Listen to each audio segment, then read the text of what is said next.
Assalamualaikum teman-teman. Kali ini kita akan belajar tentang penulisan huruf kapital, miring, dan tebal.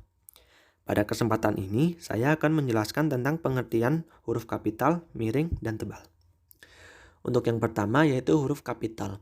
Huruf kapital atau huruf besar dipakai sebagai huruf pertama kata pada awal kalimat setelah petikan langsung. Huruf kapital ini dipakai sebagai huruf pertama dalam kata dan ungkapan yang berhubungan dengan agama, kitab suci, dan Tuhan. Termasuk juga dengan kata ganti untuk Tuhan.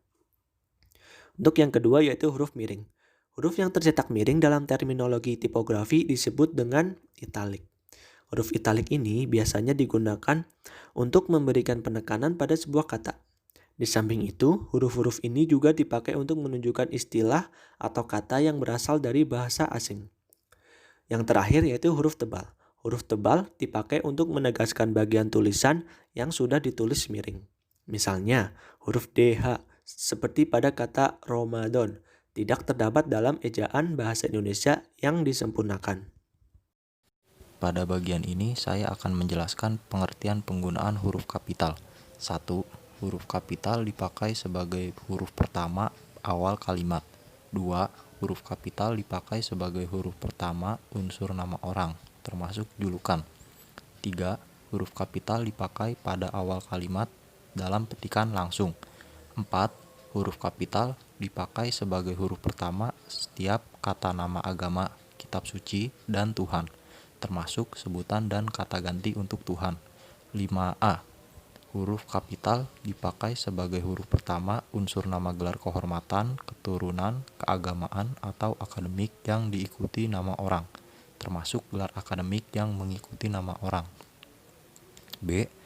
Huruf kapital dipakai sebagai huruf pertama unsur nama gelar kehormatan, keturunan, keagamaan, profesi, serta nama jabatan dan kepangkatan yang dipakai sebagai sapaan. 6. Huruf kapital dipakai sebagai huruf pertama unsur nama jabatan dan pangkat yang diikuti nama orang, atau yang dipakai sebagai pengganti nama orang tertentu, nama instansi, atau nama tempat. 7. Huruf kapital dipakai sebagai huruf pertama nama bangsa, suku bangsa, dan bahasa. 8A. Huruf kapital dipakai sebagai huruf pertama nama tahun, bulan, hari, dan hari besar atau hari raya. B. Huruf kapital dipakai sebagai huruf pertama unsur nama peristiwa sejarah. Oke, sekarang saya akan coba membacakan contoh penggunaan huruf kapital. 1. Huruf kapital dipakai sebagai huruf pertama awal kalimat. Contoh, apa maksudnya? Terus ada dia membaca buku. 2. Huruf kapital dipakai sebagai huruf pertama unsur nama orang termasuk julukan. Contoh, Amir Hamzah dan Dewi Sartika. 3. Huruf kapital dipakai pada awal kalimat dalam petikan langsung. Contoh, adik bertanya, tanda petik kapan kita pulang? 4. Huruf kapital dipakai sebagai huruf pertama setiap kata nama agama, kitab suci, dan Tuhan, termasuk sebutan dan kata ganti untuk Tuhan. Contohnya Islam, Al-Quran, Kristen. 5A. Huruf kapital dipakai sebagai huruf pertama unsur nama gelar kehormatan, keturunan, keagamaan, atau akademik yang diikuti nama orang, termasuk gelar akademik yang mengikuti nama orang. Contoh, Sultan Hasanuddin, Mahaputra Yamin. B. Huruf kapital dipakai sebagai huruf pertama unsur nama gelar kehormatan, keturunan, keagamaan, profesi, serta nama jabatan dan kepangkatan yang dipakai sebagai sapaan. Contohnya, selamat datang yang mulia, semoga berbahagia Sultan. 6. Huruf kapital dipakai sebagai huruf pertama unsur nama jabatan dan pangkat yang diikuti nama orang atau dipakai sebagai pengganti nama orang tertentu, nama instansi, atau nama tempat. Contoh, Wakil Presiden Adam Malik. Terus ada lagi Perdana Menteri Nehru. 7. Huruf kapital dipakai sebagai huruf pertama nama bangsa, suku bangsa, dan bahasa. Contohnya, bangsa Indonesia. Terus ada suku Jawa. 8A. Huruf kapital dipakai sebagai huruf pertama nama tahun, bulan, hari, dan hari besar atau hari raya. Contoh, tahun baru Hijriyah. Terus 8B, huruf kapital dipakai sebagai huruf pertama unsur nama peristiwa sejarah. Contoh, Tarik Masehi. Oke, kita lanjut ke materi yang selanjutnya adalah huruf miring. Huruf miring ini kalau misalnya kita lihat di mungkin di PowerPoint kah atau di Word, itu biasanya dengan istilahnya itu sebutannya adalah italic. Jadi huruf ini tuh dipakai untuk menuliskan judul buku, nama majalah, atau nama surat kabar yang dikutip dalam tulisan, termasuk dalam daftar pustaka. Jadi kalau misalnya kita melihat di buku paket atau LKS waktu SD, SMP, SMA, kalau kita lihat lihat di daftar pustaka di bagian belakang buku, itu pasti ada tulisan miringnya, huruf miringnya. Dan huruf miring ini juga dipakai untuk menegaskan atau mengkhususkan huruf, bagian kata-kata atau kelompok kata dalam kalimat. Dan huruf miring ini juga dipakai untuk nama istilah atau menuliskan kata atau ungkapan dalam bahasa daerah atau bahasa asing. Nah, contohnya adalah saya sudah membaca buku Salah Asuhan dalam karangan Abdul Muiz.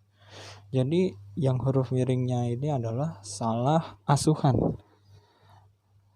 Majalah Pujangga baru menggelorakan semangat kebangsaan.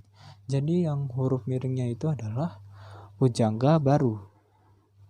Yang kedua, ini huruf miring kata abad adalah D. Jadi contohnya itu adalah dia diantar tetapi mengantar. Jadi huruf miringnya ini adalah di dan meng. Yang ketiga adalah upacara pesijek atau tepung tawar, menarik perhatian wisatawan asing yang berkunjung ke Aceh. Jadi yang huruf miringnya itu adalah pesijek. Nama ilmiah buah manggis ialah Garcinia mangostana. Jadi huruf miringnya itu adalah Garcinia mangostana. Dan yang terakhir, huruf tebal.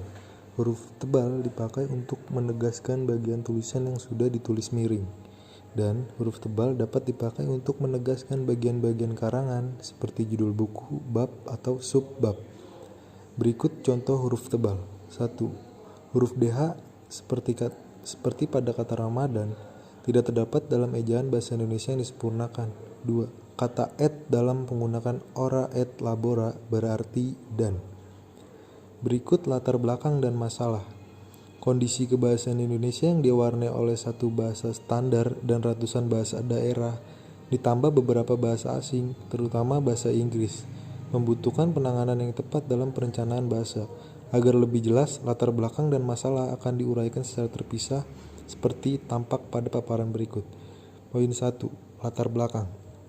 Masyarakat Indonesia yang heterogen menyebabkan munculnya sikap yang beragam terhadap penggunaan bahasa yang ada di Indonesia, yaitu 1. Sangat bangga terhadap bahasa asing, 2. Sangat bangga terhadap bahasa daerah, dan 3. Sangat bangga terhadap bahasa Indonesia. Poin 2. Masalah. Penelitian ini hanya membatasi masalah dan pada sikap bahasa masyarakat Kalimantan terhadap ketiga bahasa yang ada di Indonesia. Sikap masyarakat tersebut akan digunakan sebagai formulasi kebijakan perencanaan bahasa yang diambil. Poin 3. Tujuan. Penelitian ini bertujuan untuk mengetahui dan mengukur sikap bahasa masyarakat Kalimantan, khususnya yang tinggal di kota besar terhadap bahasa Indonesia, bahasa daerah, dan bahasa asing.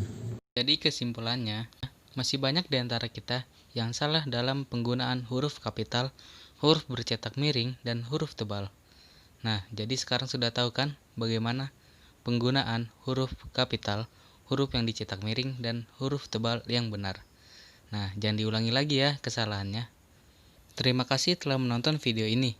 Mohon maaf jika ada kesalahan, karena video ini dibuat untuk memenuhi tugas bahasa Indonesia. Sekian, terima kasih. Wassalamualaikum warahmatullahi wabarakatuh.